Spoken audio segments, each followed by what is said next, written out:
skipper, step inside, take a seat, feel the magic in the air. Cards on the table, let the spirits take you there.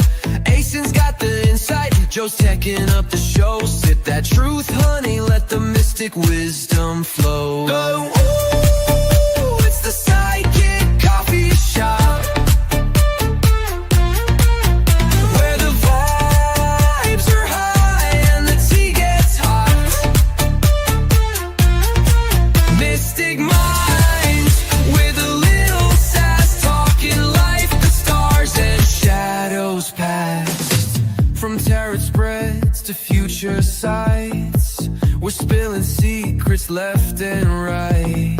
So grab your cup, let's take a ride on this cosmic caffeinated guide. Yun, ooh, it's the Sidekick Coffee Shop. Good evening, good evening. Welcome to the Psychic Coffee Shop. We're going to see how this goes because storms are always moving. And with that, let's flip this over. It has been an interesting week. It has. It has. Had a lot of Yeah. things going on. Hey, Brenda. Mm-hmm. Yes, A lot of things going on. Huh? Got a few different stories going on this week. We do, but we didn't have a show on Friday. Yep. No show on Friday, so we're gonna probably pack some things in. Some things occurred. Of course, I got my injections, and something I had thought it was happening, actually a thing. So I get proven again not to be the crazy one. Okay. Yeah. Oh, Brenda's got thunder, but no storm here yet. Yeah, no, we've had rain off and on, so prepare for that. Exactly. It feels like it's moving right your way.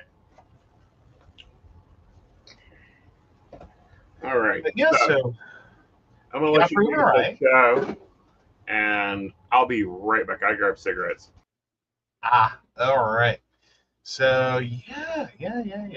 So it's been a fun week. So we'll lead in with one that we're following back up on, because of course we've been talking about Lori Vallow Daybell, and NBC News lets us know that Lori Vallow Daybell is convicted in her second murder conspiracy case in Arizona. She was found guilty of conspiring to kill her niece's ex-husband in 2019. Her second murder conspiracy conviction in less than 2 months. So a jury in Phoenix has convicted Lori Vallow Daybell of conspiring to kill her niece's ex-husband in 2019, marking her second murder conspiracy conviction in Arizona in less than 2 months. Daybell was convicted Thursday on a charge of conspiring to murder Brandon Boudreaux, who was once married to Daybell's niece, outside his home in the Phoenix suburb of Gilbert. An Arizona jury convicted Daybell in late April of conspiring with her brother, Alex Cox, to kill her estranged husband, Charles Vallow, in 2019 at her home in Chandler, another Phoenix suburb. The mother with doomsday religious beliefs has already been sentenced in Idaho to life in prison for killing her 2 youngest children and engaging in a plot to kill a romantic rival. She is scheduled to be sentenced in both Arizona cases on July 25th. Each conviction carries a life sentence. Boudreaux said his ex-wife, Melanie Pawlowski, aspired to be like her Aunt Lori, and that the two began attending religious meetings together in 2018, and soon Pawlowski was arguing that she should stockpile food for the end of the world. In October 2019, someone in a Jeep outside Boudreaux's home fired a rifle shot at him, missing him but shattering a window on his car. Boudreaux recognized the Jeep as the vehicle that Vallow's daughter, Tylee Ryan, regularly drove before her death. Vallow Daybell isn't an attorney, but chose to defend herself at both trials in Arizona. Right, because none of what she tried to put together in a case with a lawyer with his sense ever bring up into a courtroom. Like, she tried to throw this judge off the bench 5 times. Oh, well. Now, how much of this is like come across, or I'm just curious. So has any of this come across? Is maybe where I should start, because the self representation starts setting off alarm bells for me. With the idea that like how much of this is like a kind of a blend of like sovereign citizens and you don't have authority. I'm not really Lori Daybell. That's a legal fiction. Like the whole sovereign citizen, like, shoot. Right. None of that. Okay, so there's none of that. This was more like someone tried to watch L.A. Law. And just like, yeah, we can throw this at it and knock it out. Okay. Yeah. Now, what's interesting that did come out in this trial, because I watched all 5, and we thought that we were done with the charges. This was supposedly the last trial, but the prosecutor let it be known that the niece is still under investigation. Oh, fun. Yeah. Well, and now there's some question as to Lori's first husband, who like died of natural causes. We're having to put that in air quotes because at this point, natural causes. Yeah, at this point, that isn't really, you know what I mean? Like, I hope that's what happened. And like that was just kind of an initial like, right, dead husbands are a unhappy woman's best friend, kind of moment that may have inspired her to go on to what she did, and that he literally met a death by natural causes, right. And it's just an unfortunate event. But she's been really like, literally and figuratively, gung ho, to knock people off without seeming like it bothers her. Right. I kind of feel like she got a, like, for as much as she did in the short amount of time she was like pulling all these stunts, it feels like that wasn't the first. Like none of these were a first. It just seems to be like this really like, yeah, just kill him. Just kill him. Just kill him. Right. Just like, whatever, I got away with it once. Right. Kill him again. Kill him again. Well, I'm just saying that's how it feels. I'm not saying that's what occurred.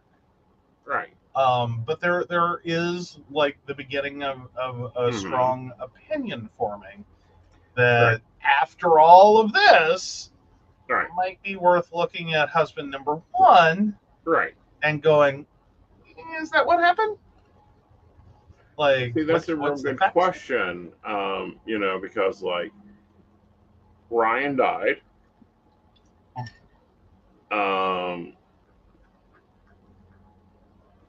Charles died. So that leaves, 2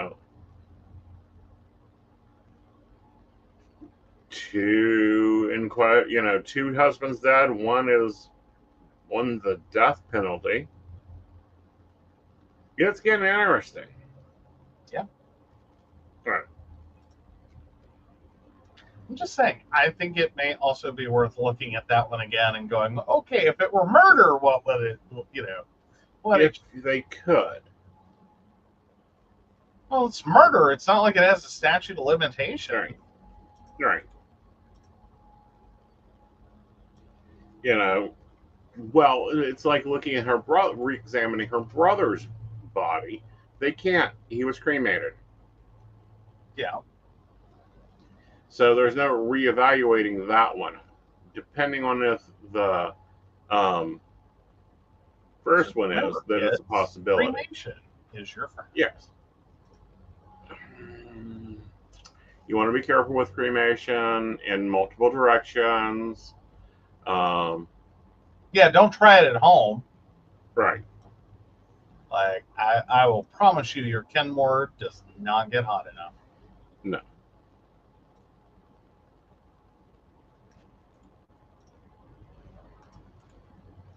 you know, and just, you know, stay focused on it.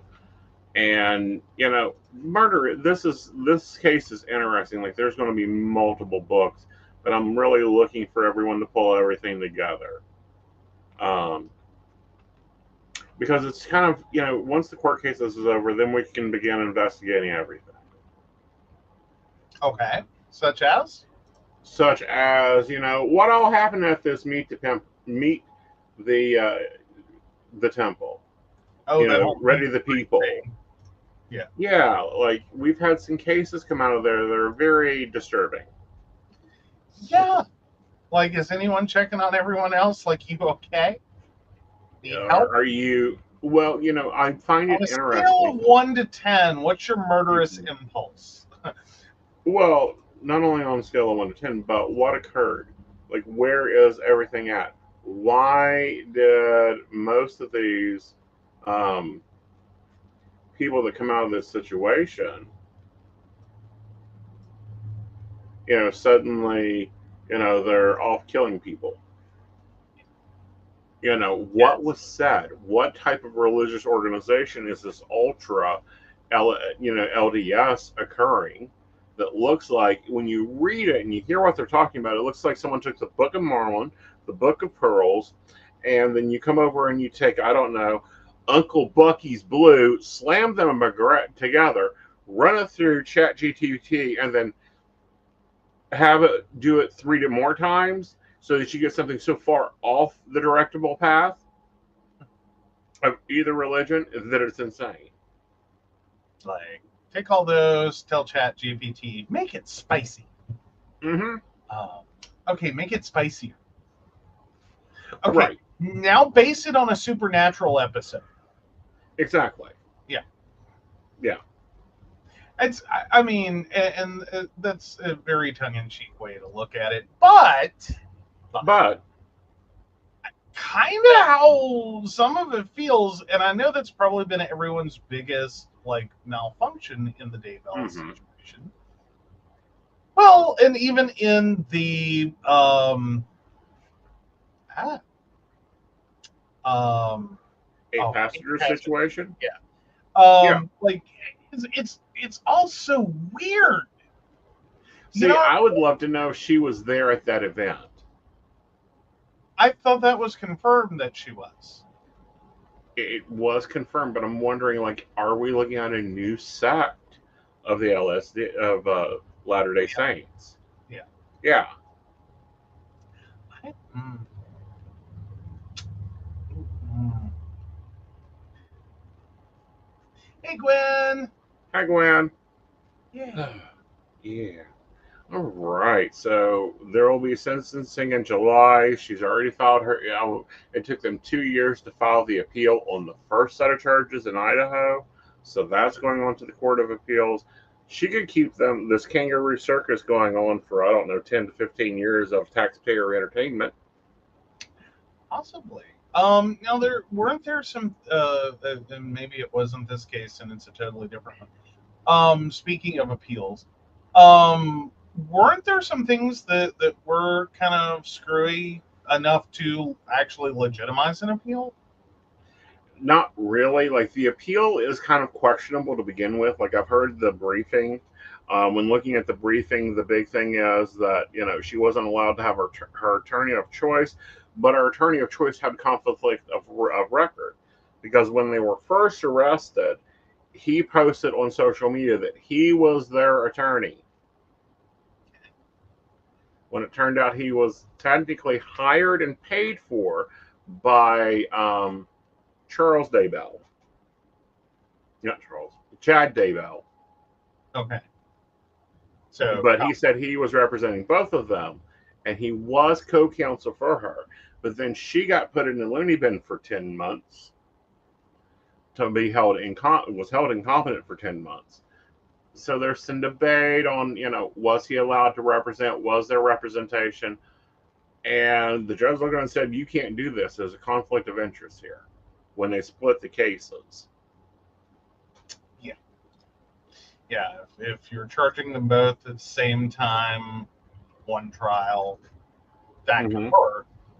If you Mm-hmm. split it, then Mm-hmm. may not. There's been questions on the 404B evidence. 404B is always a challenging one. I didn't catch what you said. Oh, 404B is always there's a challenge on the 404B, allowing prior bad acts when Arizona hadn't filed their charges, but there was an investigation of the charges. And it was a very limited scope allowed in. So I don't think that gives merit either. And then her speedy trial rights were supposedly violated because they were supposed to have the trial within 6 months. She was held incompetent for 10. You can't hold trial, so it should have been dismissed after 6. Yeah, that's not going to fly. Okay. Yeah. Interesting. Yeah, very interesting. And it's one of those, like, this will be one of those crimes and serial killers, because she is now a serial killer. She has killed 4, and attempted to kill another. Yeah. Like, there's going to be some really interesting books and media coming out. True. Yes. Well, I mean, does it technically meet the definition of a serial killer? I mean, like, there's some things going on there. Like, I'm trying to.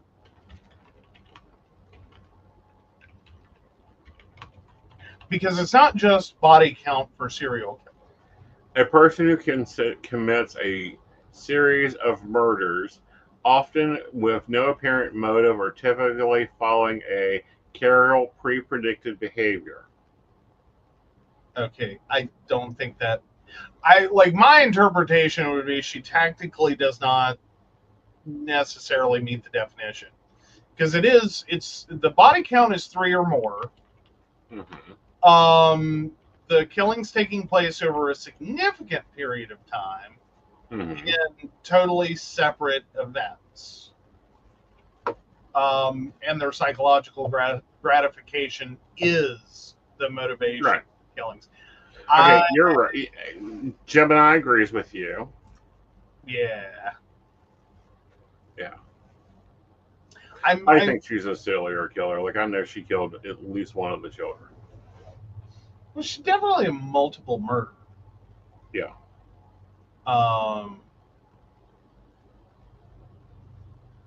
Now she could manage to fall under a spree killer.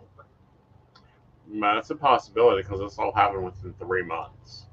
Yeah, that would. Yeah. Hello, Blue. How are you, darling? Oh, no. That ain't Blue. Sorry. Mika! Hey, Mika. Mika. Missed you. All right. So, hope she's very unhappy in the Arizona jail. She prefers the Idaho jail.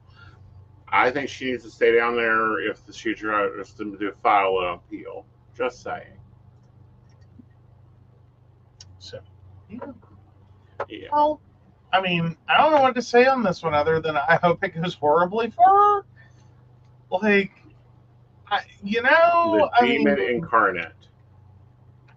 Well, I don't like the othering part of that, Right. but you know what I mean. Is like, yeah, I'm not. There's no sympathy. Right. None. No sympathy here. It's Right. like you did it. You got busted for doing it. Right. All right.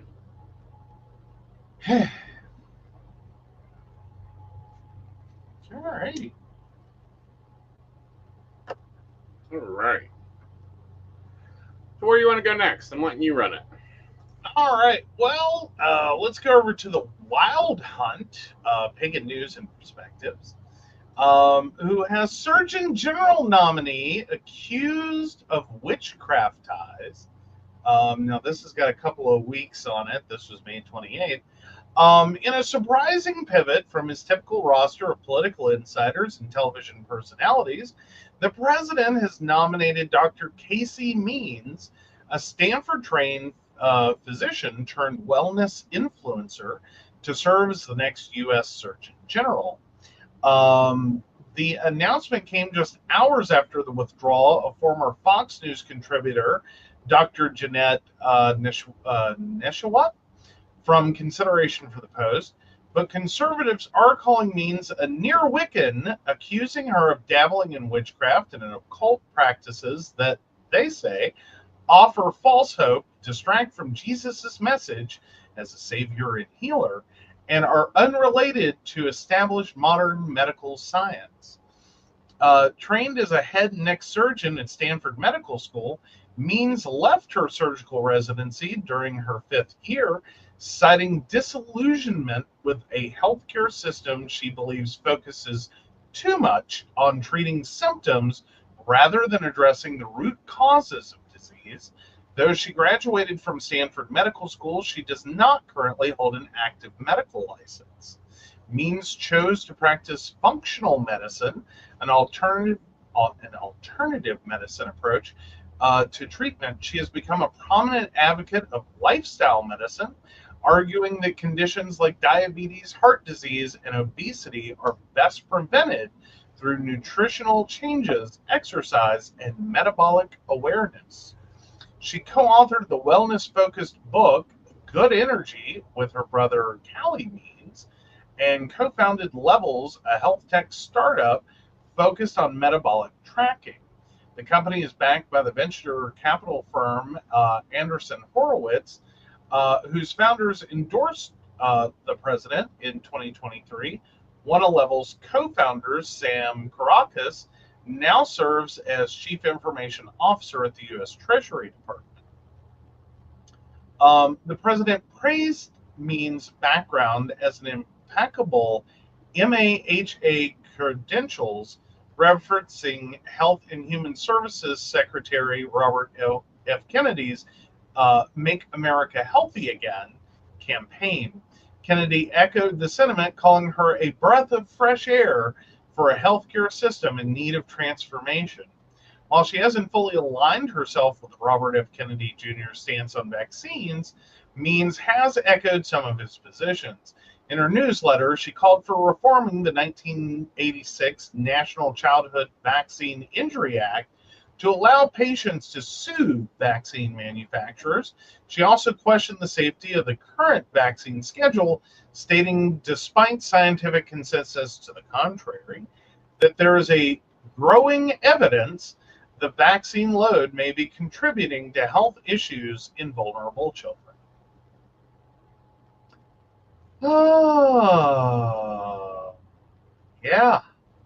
Yeah. I find it interesting, some of her claims here.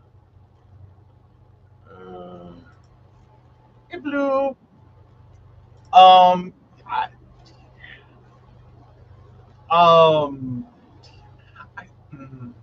there's a lot wrong.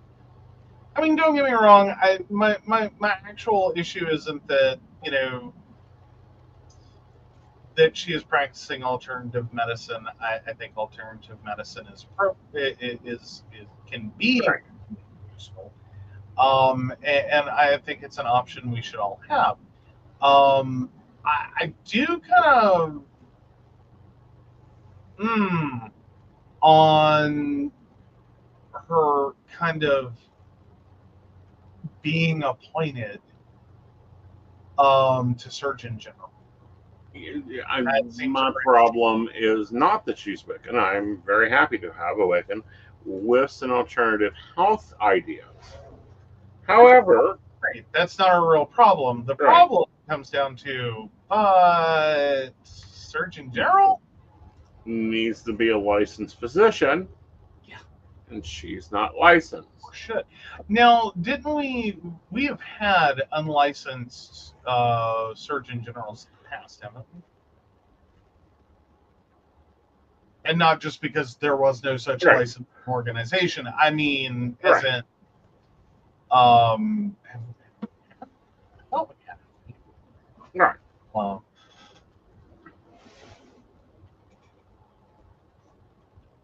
Yeah. Like, I can't even place her as New Age. Like, she's Rebecca Wicca. that makes any sense. Five below Wicca. Yeah, That's great. it's kind of sounded that way. Yeah.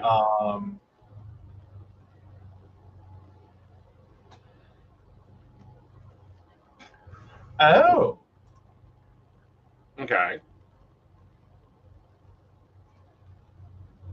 interesting. So I'm trying to validate what I think I just found.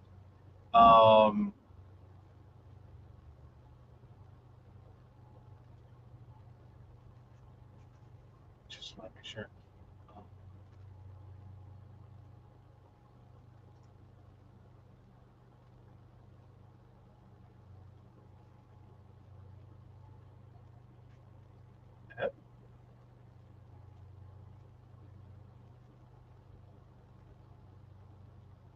So interestingly, Mm-hmm. we've only actually had two surgeons by training Mm-hmm. that have ever held the role.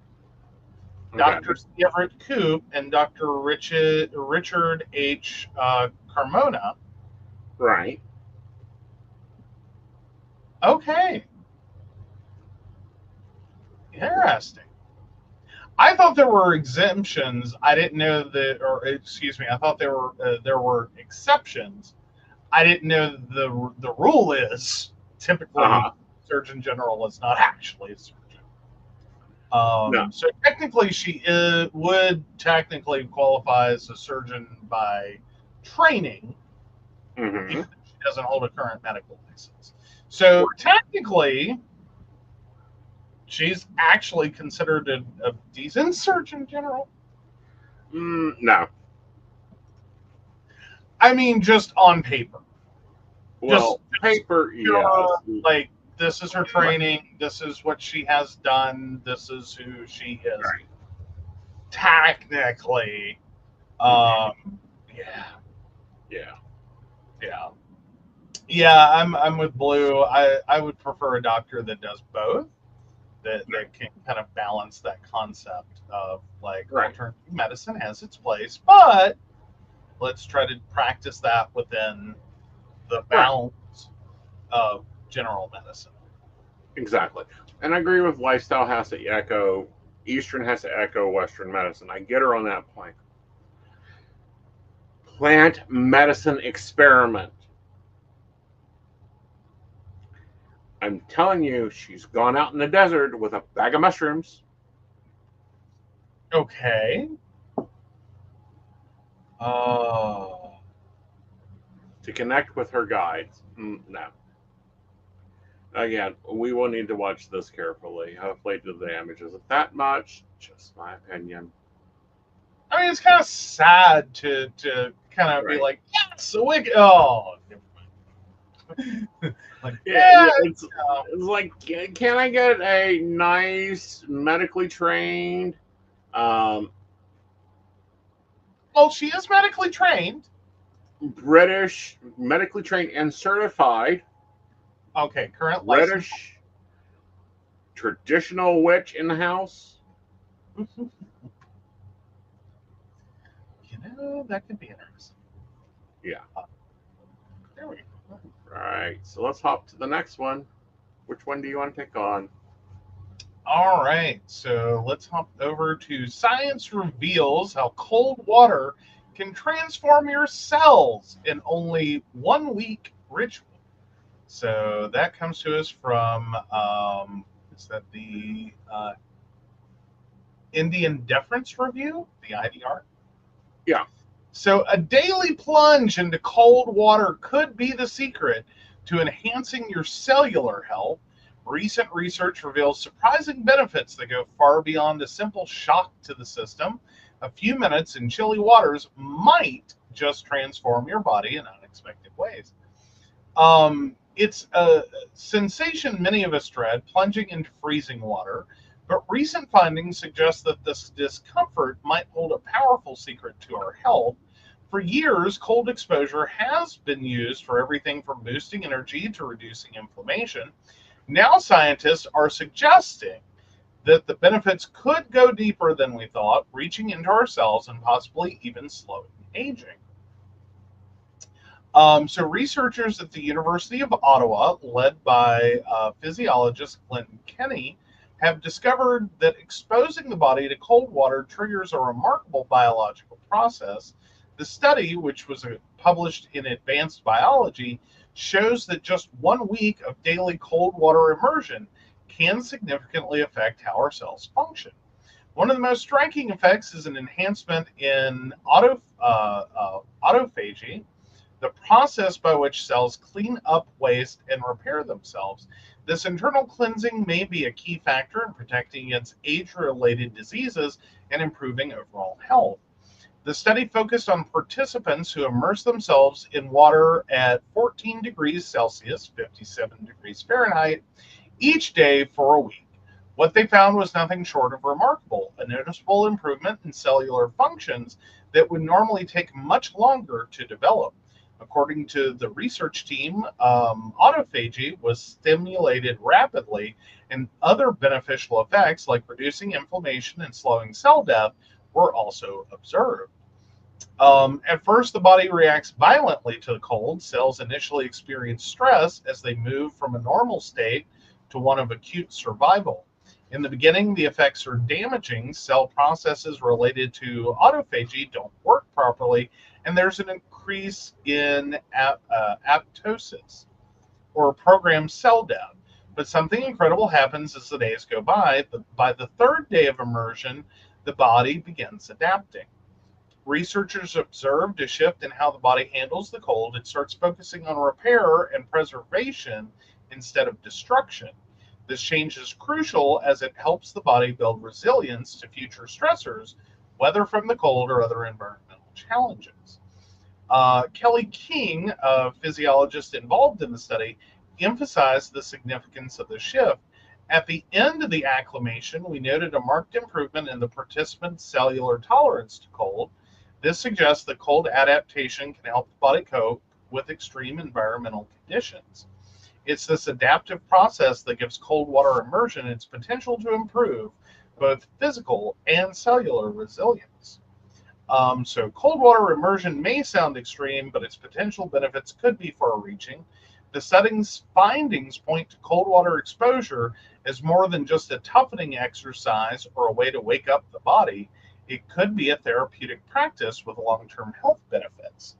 Autophagy, which was significantly improved by the cold exposure, plays a vital role in protecting against a variety of chronic conditions, including neurodegenerative diseases and cardiovascular issues. The potential therapeutic impact of these findings is significant. By stimulating autophagy, cold exposure may help protect cells from aging and disease. This could pave the way for cold water swimming to become a common practice not only for athletes, but for anyone interested in preserving their health as they age. Glenn Kenny remarked that the speed at which the body adapted to the cold was astonishing. It's like a complete overhaul of the body's microscopic machinery, he said, suggesting that the process could help stave off illnesses related to aging and stress. The researchers cautioned that while these initial results are promising, further research is needed to confirm the broader implications. The study, which involved only a small group of young, healthy men, does not yet take into account the effects on women or people with different health conditions. More extensive research, including studies in natural settings, will be necessary to fully understand the scope of cold water immersion's benefits. Interesting. So maybe the polar plungers don't have it wrong. They just probably wrong. Yeah. Right. And please remember, this is 57-degree water. It's not freezing. Right. So it's not technically a polar plunge, but it is cold water. It is cold water, but this kind of tied into what happened Friday. As everyone knew, I had my injections. When I have my injections, we normally take a week to recover. We have found if we go to immersive water after the injection, my recovery is about 2 days. Mm-hmm. It does seem to speed it up. Yeah. So I was trying to. So Sutton Lake is where we ended up at. Which we're technically those are not considered cold water. No. So yeah, that's actually sitting around 60 some degrees, which when you step into is cold. Um, but yeah, we may have been down as low as 59. Right. We're not getting the full 57, which is that counterbalancing ideaism in theory. Yeah. Yeah, the water was averaging around 70 degrees those 2 days. Yeah. So, Yeah. yeah. But still. Yeah, so Blue's pointing out if I didn't have crushed nerves, I might try it. But for me, cold equals a lot of pain. Saying if this would help me, uh, uh, Yes, you get to share and cry. yeah. Yeah. Oh, shaking, crying. Yeah. Well, yeah. Yeah. There can be the struggle. Yeah. And it sounds like that's part of what the research kind of was saying is that the beginning is horrible. Yeah. And then you start to acclimate and it Mhm. gets better. But yeah, for a lot of people, especially those with pain, especially Mhm. like crushed nerves or you know stenosis related issues or like aging, like it's counterintuitive. Like most of them are trying to get as much heat as possible Right. to get Well, relief.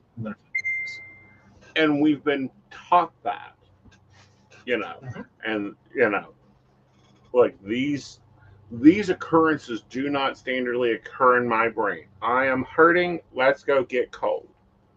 Yeah, Or put yeah, an ice pack on me. yeah.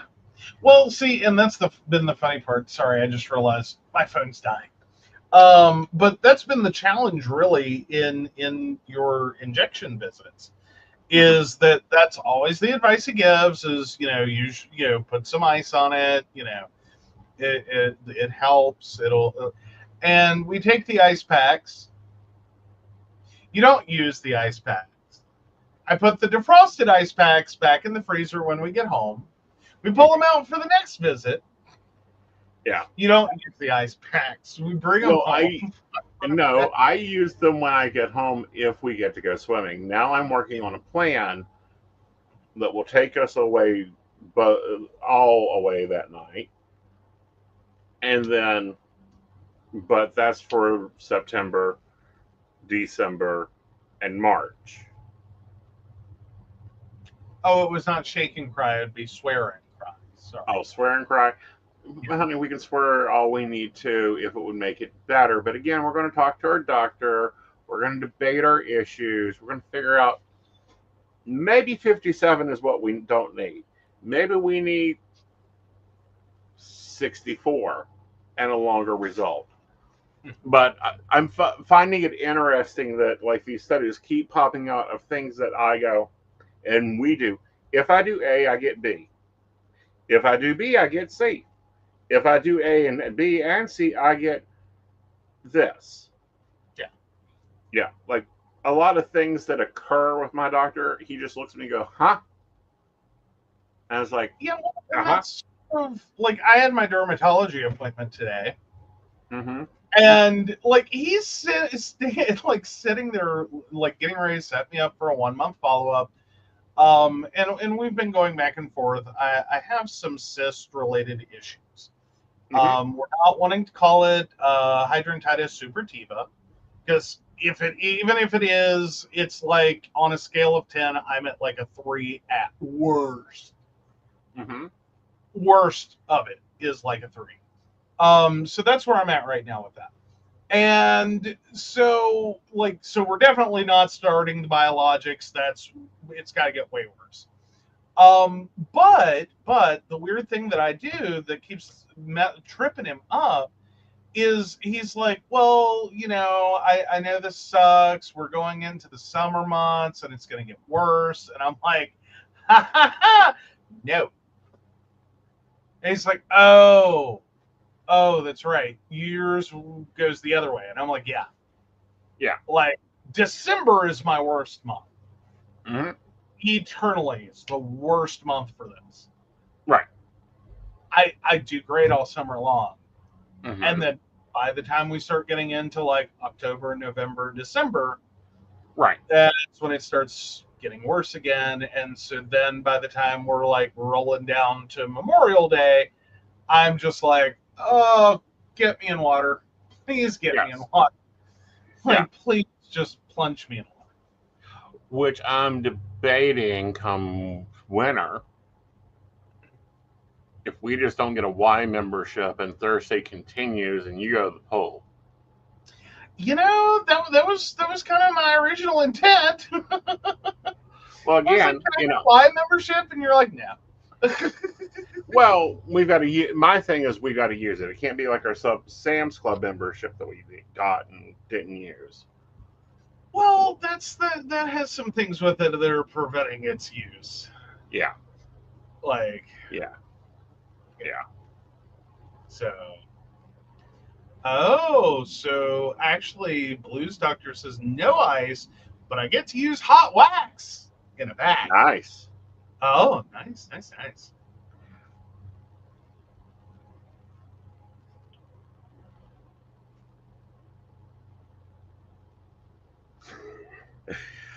Yeah, me and her have to plan because, for those that don't know, Lady Blue is my house mama on Fire Island.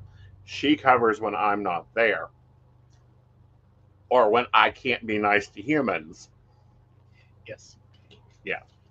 Yeah. So we have to make sure it's weekly put together, that we don't get them on the same day, or Joe may wake up to an island on fire. Yeah. Well, it is Fire Island. I mean, it's kind of on brand. A list of people messaging you. Why have they banned me? You smell funny. I don't know. Yeah. He ate the paint chips when he was a kid. I have no idea. Well, good luck. Good luck. Man puts All right. No.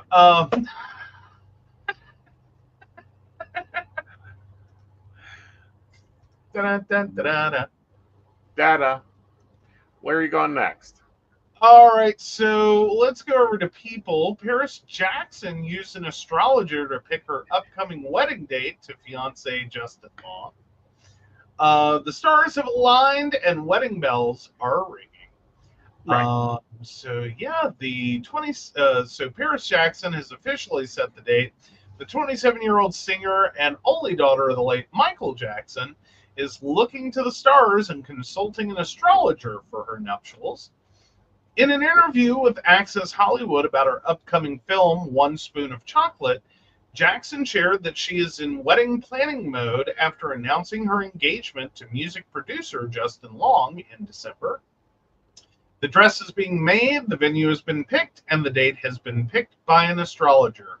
Because I'm from LA, she said with a smile. I'm all about the crystals and the astrologer and all that stuff. Astrology can be a powerful tool, especially when it comes to timing. Choosing a wedding date based on the planetary positions can help you tap into auspicious energies that contribute to the harmony and growth of your relationship and the future of your marriage.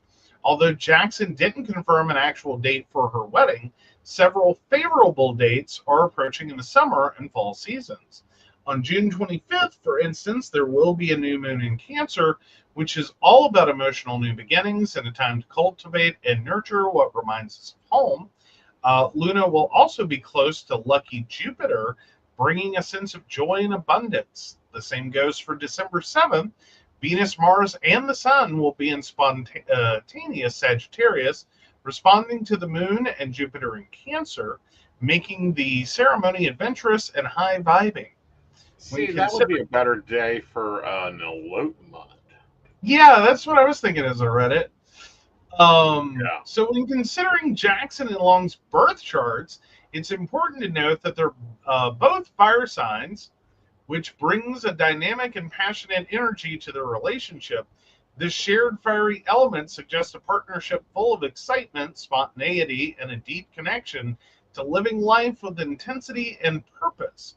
Jackson was also born with her moon in Cancer, so the influence of Jupiter transiting this water sign will be equally favorable for her, and Long being a Jupiter ruled Sagittarius.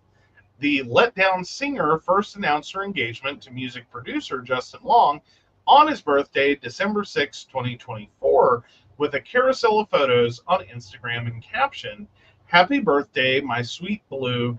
Doing life with you these last few years has been an indescribable whirlwind, and I couldn't dream of anyone more perfect for me to do it all with.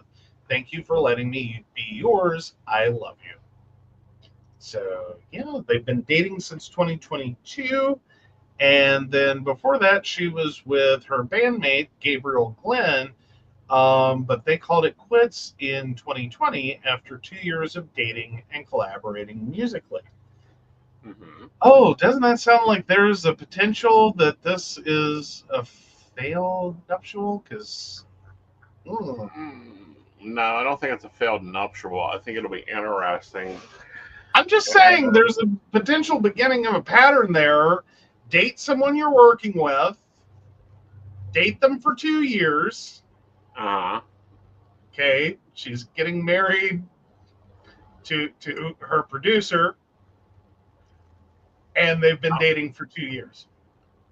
yeah, I think I'm If this going doesn't go down the aisle, it's going to go up in flames epically. right. Looking at all the information. When's the full moon in July? That was, I believe, the twin. Well, that's a new moon in Cancer. Let's see, full moon in July.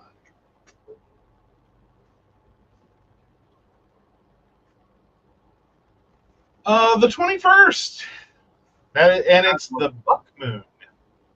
Interesting. So I'd go there. That seems pretty quick. July 21st? Not really. I mean, the first date the astrologer recommended was June 25th. Well, yeah, that would be really close. Yep. But yeah, that's still well, and it sounds like this is less about her astrologer and more about the astrologer, at least Right. consulting with the article. Right.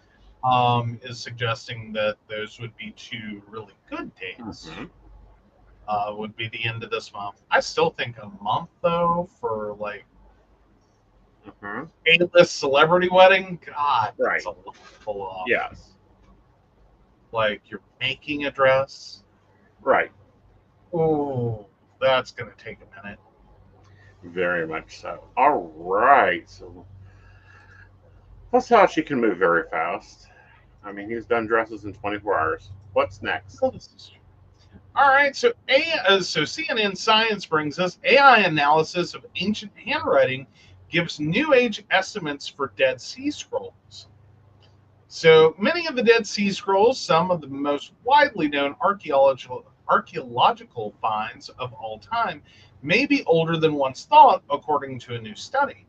The fresh analysis, which paired radiocarbon dating with artificial intelligence, determined some of the biblical manuscripts date to about 2,300 years ago, when their presumed authors lived, said Malden Popovic, lead author of the report published Wednesday in the journal PLOS ONE.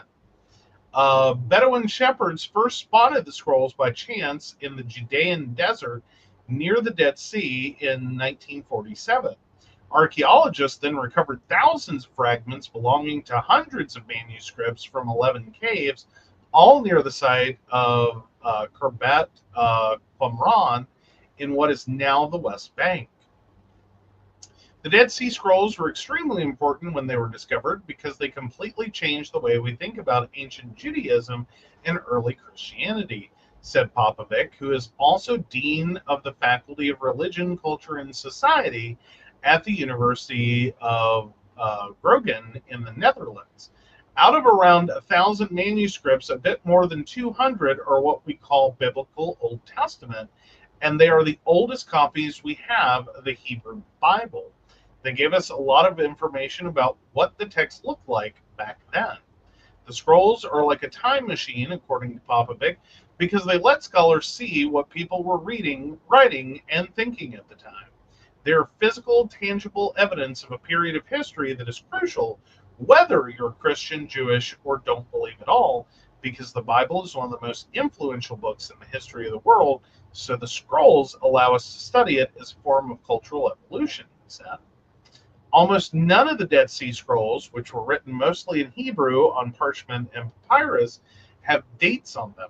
Based primarily on paleography, the study and deciphering of ancient writing and manuscripts, scholars have believed the manuscripts range from the 3rd century BC to the 2nd century AD, but now with our project, we have to date some manuscripts already to the end of the 4th century BCE, he said, meaning that the earliest scrolls could be up to 100 years older than previously thought. That's really exciting because it opens up new possibilities to think about how these texts were written and how they move to other users and readers outside of their original authors and their social circles, Popovic added. The findings will not only inspire further studies and affect historical reconstructions, according to the authors of the report, but will also unlock new prospects in the analysis of historical manuscripts.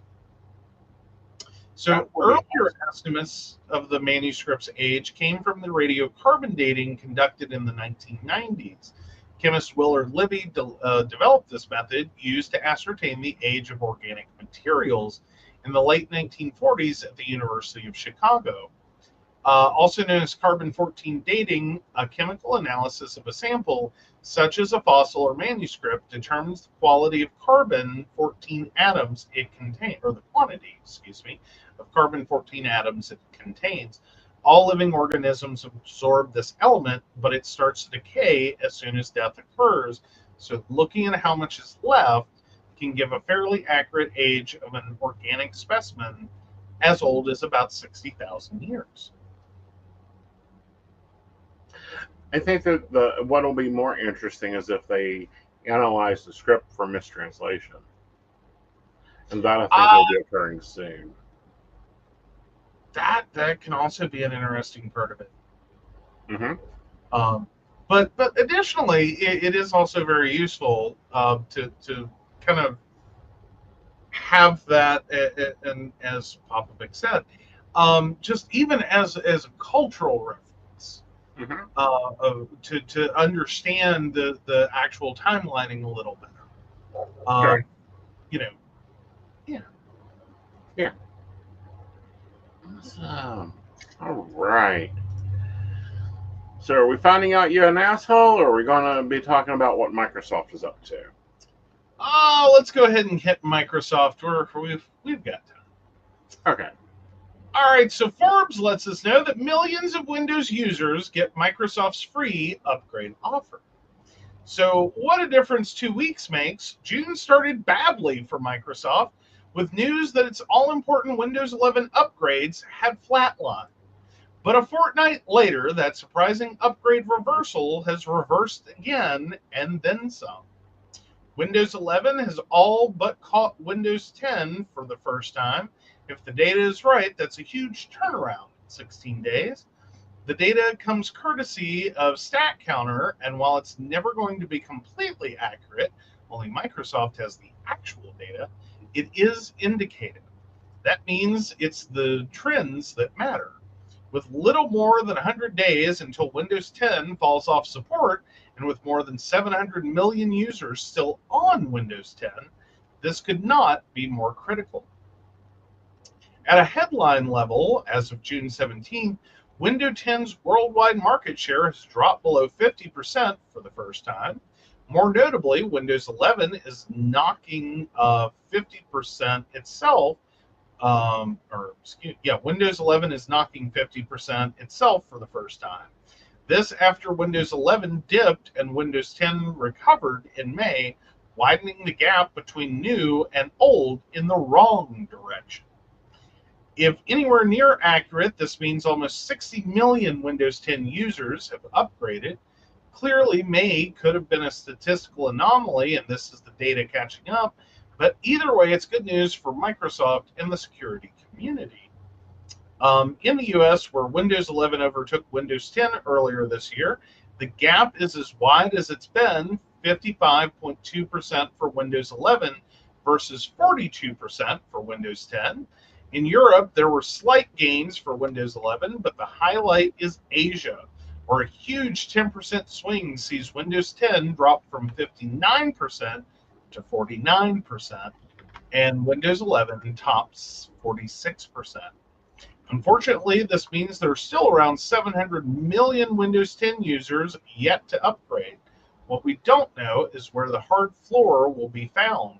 These are the 240 million plus Windows 10 users whose PCs don't meet the upgrade criteria. Microsoft and PC OEMs are pushing those users to buy new hardware, and the Windows Maker is also launching a migration tool to make the switch as easy as possible. So 2 weeks from now, when the data for the full month of June is available, we will see if this was a mid-month blip or if the mass acceleration of upgrades has continued. No one wants to see hundreds of millions of PCs fall off support at a time when exploited Windows 0 days have become a regular monthly event. For those with compatible PCs running a licensed version of Windows 10, the upgrade to Windows 11 remains free. Your PC will already be nagging you to upgrade, just follow the instructions. For those without, your options remain a paid support extension from October 14th or a new PC. Don't leave it too late and leave your PC exposed. I wonder how many, however, are just going to Mac. Or giving up PCs entirely. Yeah. Because that's, like, we're at a weird place, may I point out, in technology,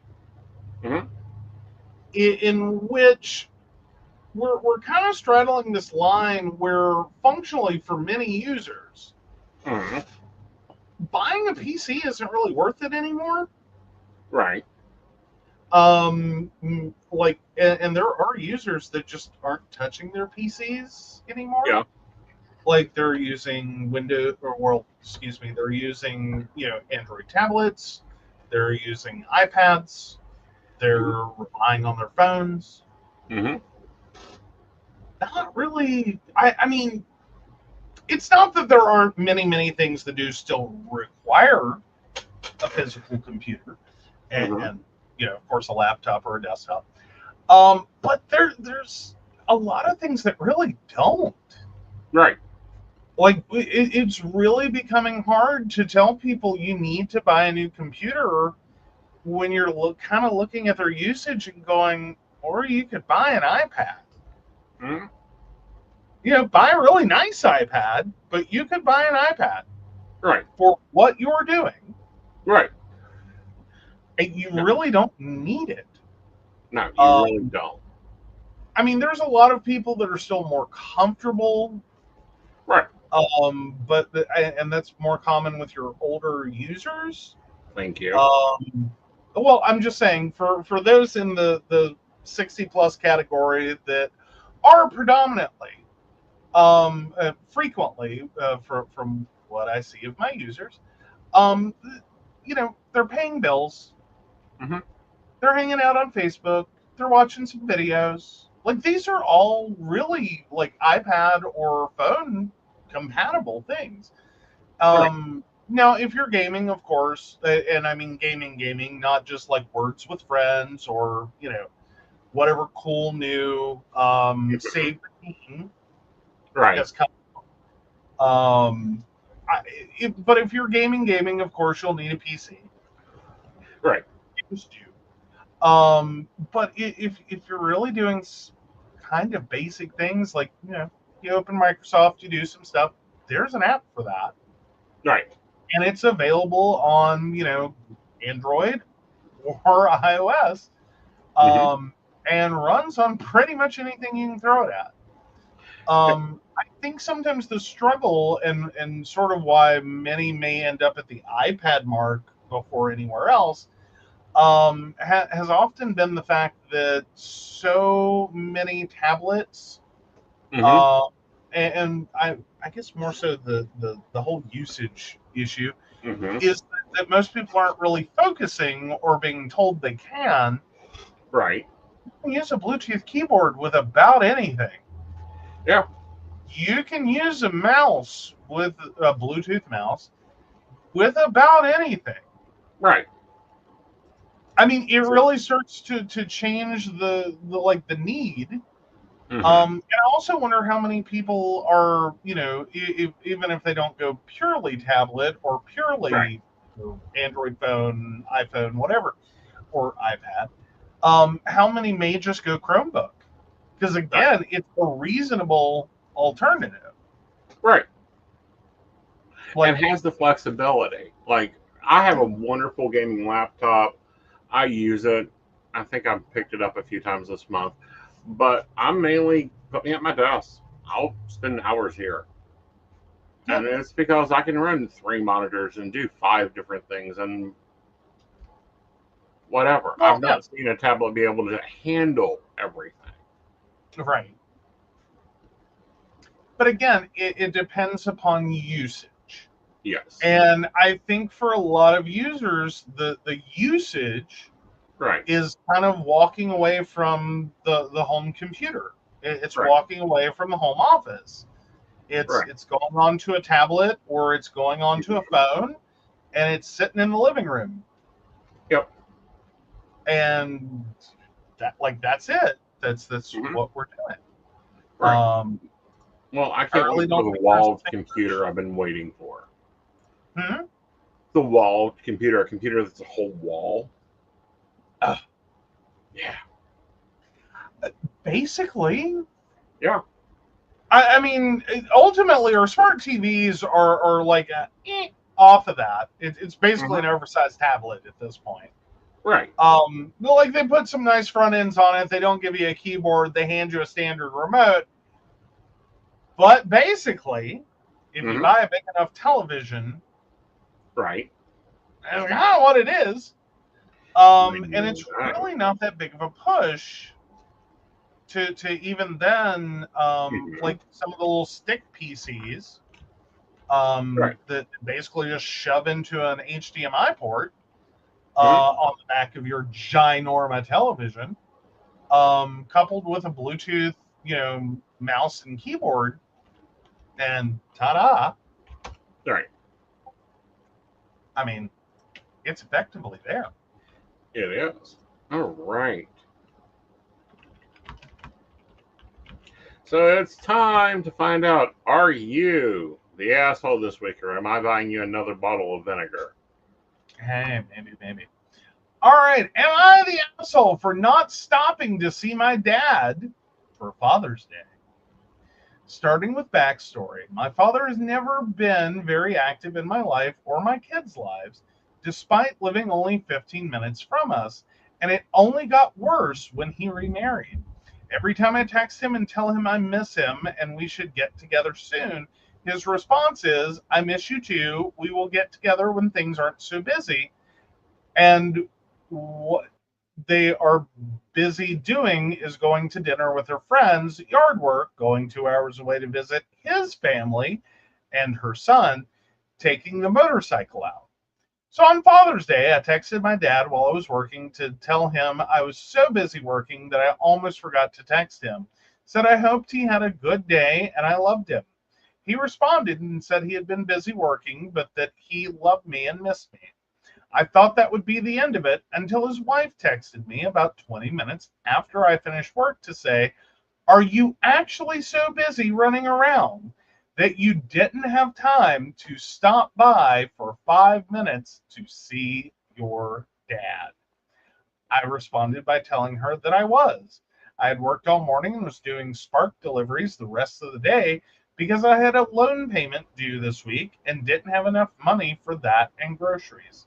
I told her I hadn't seen my kids all day either. Her response was to say that I see my kids every day, and if I had asked, she would have lent me the money so I could have seen my dad. She said he puts on a good front, but she's not his kid. Okay.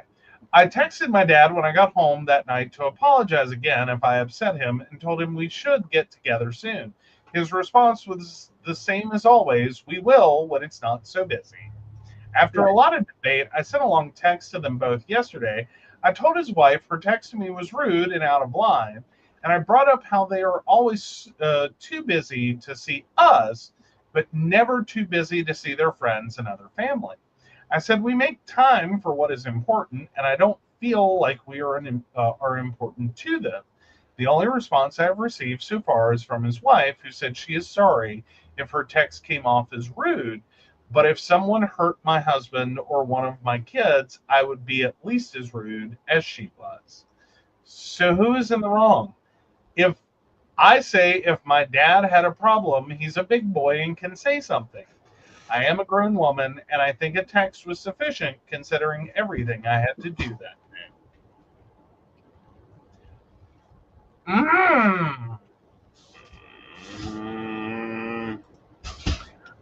I'm debating if there's not like a massive communications failure going on here. I'm debating on multiple levels here. One, she was working, so where's the text? Hey, Dad, can't set a date. Yeah, well, and that's what I'm saying. Like the communication seems like maybe like she's taking it the wrong way. Mm-hmm. Like he's giving her a built-in out as, oh, you're too busy, I know.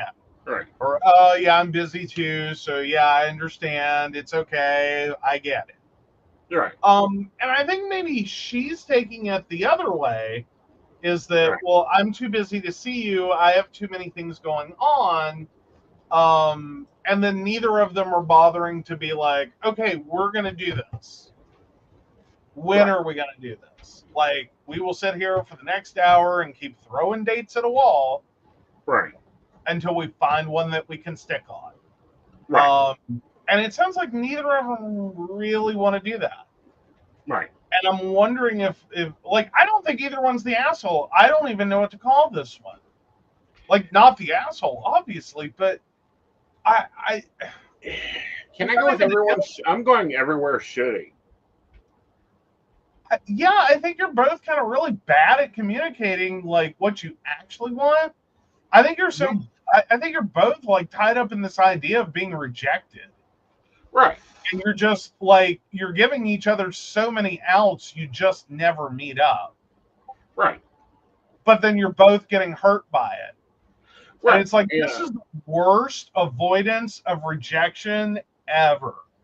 Exactly. So everyone's shitty here, and granted, you may not be able to spend Father's Day with your father. Some of us may yeet our father. Others of us may go, it is what it is. Mm-hmm. But Father's Day can be declared for any day. Well, and I think this one's more than just Father's Day. Yeah. I mean, it sounds like y'all aren't getting together for anything. And I think the wife is the stepmother, the wife, is probably on the best line of it. I think she's sitting there having the moment of she's hearing his version, right? And I don't think she's ever considered what that sounds like on the other side, right? Like father, like daughter. Mm-hmm. They're both sitting here trying to avoid rejection, and they're both ending up rejecting each other over and over and over. So yeah, everyone's shitty, and someone needs a Google Calendar. Yeah, maybe some therapy. Yeah. Maybe some therapy, just a little. I'm not saying lock in for the next 6 months of meet your dad every day at a therapist. I'm saying maybe a session or two to work out some core things. Yeah, because have the some days are important to other people, some days are important to you. Father's Day not be a big thing for him. Maybe it's Sunday dinner. Yeah. Yeah. Or not. Maybe it really is this. Yeah. There's no telling. And that sounds like the bigger issue is that I think you're both hurt, you're both injured, and you're both like trying to avoid hurting each other. Mm-hmm. And then you're hurting each other. Right. Because, like, realistically, it sounds like you were kind of having that moment of, like, yeah, I'm busy, but I could have stopped by and seen my dad. Right. But I don't want to make the effort to go see my dad because he only lives 15 minutes away and he never makes the effort to see me. Mind much? Like, at some point, you have to realize that someone has to go see someone somewhere, and then maybe it works out, maybe it doesn't. Maybe you're dead right and he has no interest. Or maybe it's just he doesn't want to be the pressure dad that's like, when are you going to come see me? You never come see me. Yeah. Like, what do I have to do? Have a heart attack and die? Is that the only way I'm going to see you? Like, there's a lot of parents that play the guilt tripping card. Mm-hmm. And that's understandable. Sorry, Thunderstorm and Gizmo do not get along. But If no, you guys I mean, have wondered where I've been disappearing to. Yeah, we've been getting some thunder and lightning here. But yeah, no, I think you're both just like one of you's got to stop. All right. And pull the other one in and figure out what you actually want. Mm-hmm. Because like you're sitting here going, he's a big boy and can say something. I'm a grown woman and not when it's this like bullshit level of like y'all aren't hanging out because neither one of you is making the effort to hang out. Right. Like, grow up. Both of you grow up. Yeah. All of you grow up. Yeah. Right. And, she needs to pay attention if it's important. People should really pay attention to other people's important holidays or little hints. Because people tell you what they want.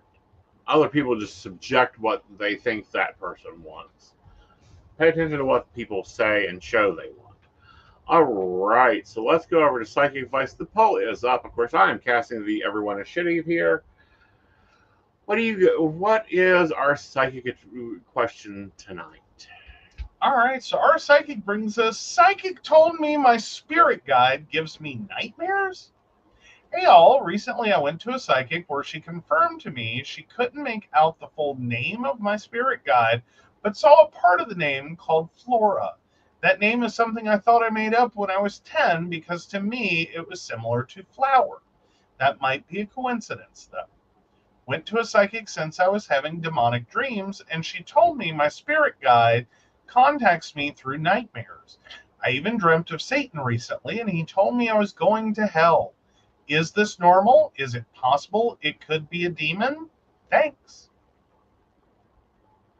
No. Hard no. Unless your guide is fucked up and you've been screwing off. No. Bullshit. Well, I think your first problem with your nightmares is the most common problem people have with nightmares is that, like, all dreams are representative of something. You're right. Typically, your nightmares, one, kind of talk to your inner child, and two, they're about getting your attention, and three, they never mean, like, they're never literal. Like, there's something you need to deal with, and you need to figure out what it is, and it's supposed to be the great big giant baseball bat upside the head that says, figure it out. Right. But your spirit guide is not sending you nightmares. That's probably important. Migraines, headaches, yelling at you at the top of their high-pitched voice to make your ears ring, maybe. But not nightmares. Spirit guides don't deal in nightmares? No, that's your own damn problem. Okay. Therapy. Therapy would be a good thing. Therapy would be the recommended version of that. Work out your dream meetings. Yes. And work out why you're feeling oppressed. What are you being addicted to? What are you feeling deviant about? Like, yeah. Gonna need some work there. Yes. All right. All right. Let's see how that poll's going. Ooh. Okay. Ooh, disagreement. Ooh.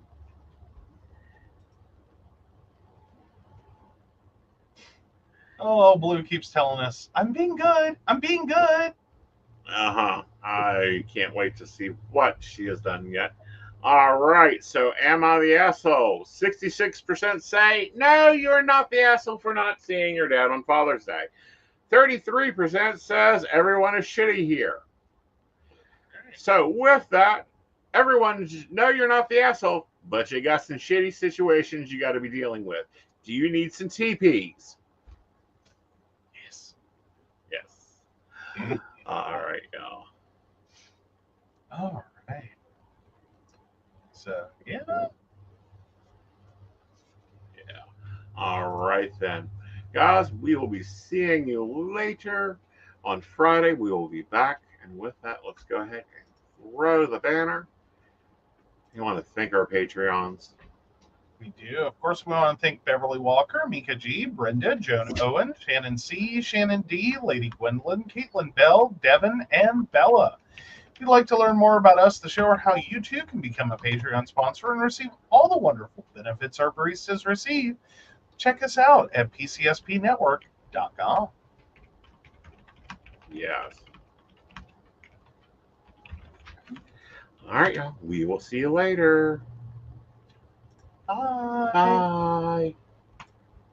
Buckle up, y'all. It's time to drop.